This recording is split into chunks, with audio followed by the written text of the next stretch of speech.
आप सभी साथियों का आज यहाँ समय निकाल कर आने के लिए। बहुत आपको आजकल न्यूज़ भी कवर करना है, हर पार्टी, हर नेता, हर गठबंधन के यहाँ पहुँचना है, इसलिए हम लोग इस पूरे प्रेस वार्ता को बहुत छोटा ही रखेंगे। मैं आज के विषय पर आऊँ उससे पहले मैं आपका परिचय कराना चाहता हूँ।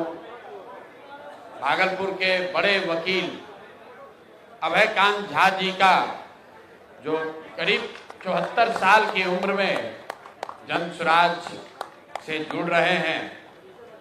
अब यहाँ वकील तो इस राज्य में बहुत हैं। अभयकांत झा जी की पहचान क्या है? अभयकांत झा भागलपुर के सबसे बड़े वकील हैं, ये इनकी पहचान नहीं है। इनकी पहचान ये है कि बिहार के सामाजिक राजनीतिक जीवन में सबसे विध्वंसकारी जो भागलपुर के दंगे हुए, आप सभी लोग जिन्होंने भागलपुर दंगे के बारे में पढ़ा है, सुना है, उन दंगों में मुस्लिम समाज के जितने लोगों के साथ त्रासदी हुई, ये अभयकांत झा हैं जिन्होंने उन सारे मुस्लिम समाज के लोगों का केस करीब करीब निःशुल्क लड़ा है।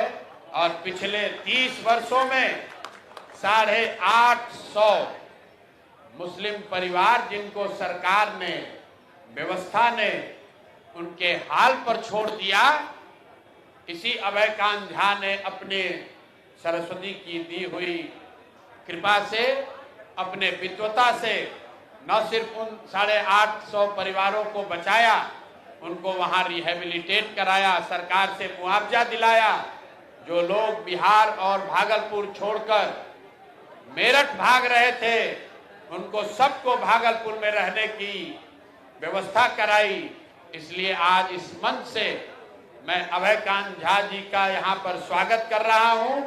और 75 साल में इन्होंने जो नहीं किया, इन्होंने आज तक राजनीति में कदम नहीं रखा। बड़े बड़े दल और नेता गए। आपको बता दें, यहाँ सनातन की बात करने वाले बता रहे थे अभय जी, विश्व हिंदू परिषद के लोग इनके पास गए कि आप ब्राह्मण हैं, आप मुसलमानों का केस क्यों लड़ रहे हैं? लेकिन अपने विचार से ये हिले नहीं और 75 साल में कभी राजनीति में कदम नहीं रखा। आज जन स्वराज के इस व्यवस्था परिवर्तन के अभियान का हिस्सा बन रहे हैं। हिस्सा ही नहीं बन रहे हैं, जैसे भीष्म पितामह ने गांडी उठाई थी, वैसे भागलपुर से जन स्वराज के उम्मीदवार भी होंगे। तो एक बार इनका तहे दिल से शुक्रिया कर रहा हूं, इनका अभिनंदन कर रहा हूं। बाकी मैं आपको सिर्फ 2 बात बताऊंगा। सूची बनाने और जारी करने की जिम्मेवारी राज्य के इस पार्टी के नेताओं की है, लेकिन जो हम लोगों ने वादा किया था कि जिस समाज की जितनी संख्या है उसको उतनी भागीदारी जरूर दी जाएगी। और सिर्फ जाति के आधार पर नहीं, हमने कहा था कि जन स्वराज में हर समाज से अच्छे लोग निकाल कर लाएंगे, और जब बहुत सारे लोग हो जाएंगे तो उसमें से तय किया जाएगा कि हर समाज का अच्छा आदमी इसका भागीदार बने। तो जब 243 की सूची पूरी होगी तो शायद ही कोई बिहार का समाज बचेगा जिसकी भागीदारी नहीं होगी। लेकिन बिहार में सबसे बड़ी आबादी अति पिछड़ा समाज की है, और मैंने मंच से घोषणा की है कि 70 अति पिछड़ा समाज के लोग चुनाव इस बार जन स्वराज की व्यवस्था से लड़ेंगे। अगर उनके पास, कुछ साथियों के पास साधन नहीं है, उनको साधन भी दिया जाएगा, उनका प्रशिक्षण भी किया जाएगा। उसी वादे के तहत आज जो सूची जारी हो रही है और पिछली जो सूची जारी हुई है, आज कुल 66 नाम जारी किए जा रहे हैं। 66। इससे पहले 51 नाम जारी किए गए थे। सॉरी, इस बार 65 आज हो रहा है, पहले 51 हुआ है, तो दोनों मिलाकर 116 सीट हुआ। 116 में 25 रिजर्व है, आरक्षित सीटें 25 जो हम लोग रिजर्व घोषित कर रहे हैं।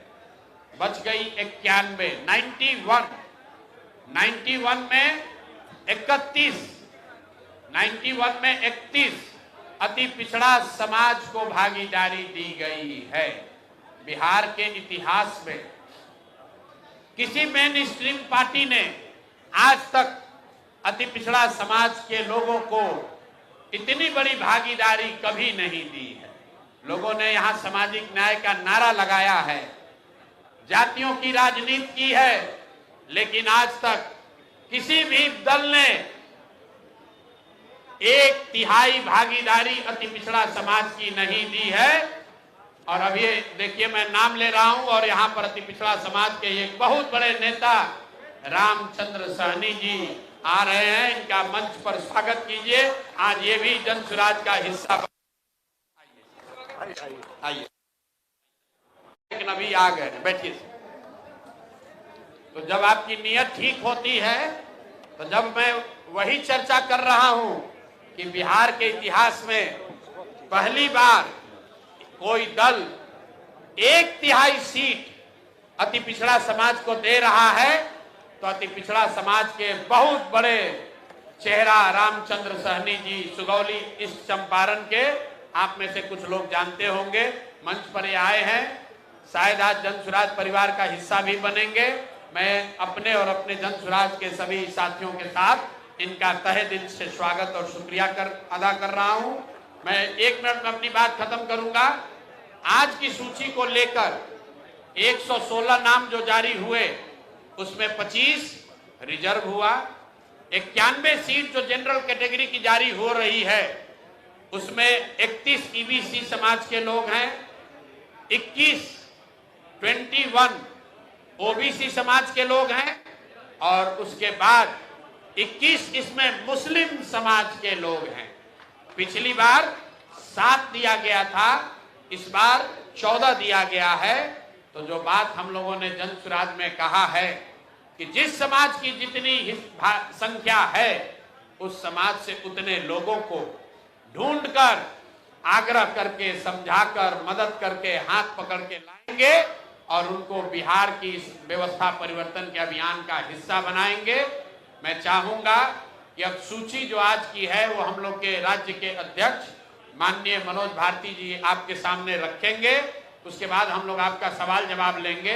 अगर आपकी सबकी अनुमति हो तो 2 लाइन रामचंद्र सहनी जी से ये अपनी बात रखेंगे, और अभय जी कैसे इन्होंने 850 भागलपुर के दंगे से पीड़ित मुस्लिम परिवारों के लिए इन्होंने कैसे मदद की है, और अपना परिचय अगर ये 2-2 मिनट दे देंगे तो हम सब उसके लिए अनुग्रहित होंगे। बहुत बहुत धन्यवाद। अभय कांत जी पहले बोलेंगे, फिर माननीय सहनी जी बोलेंगे।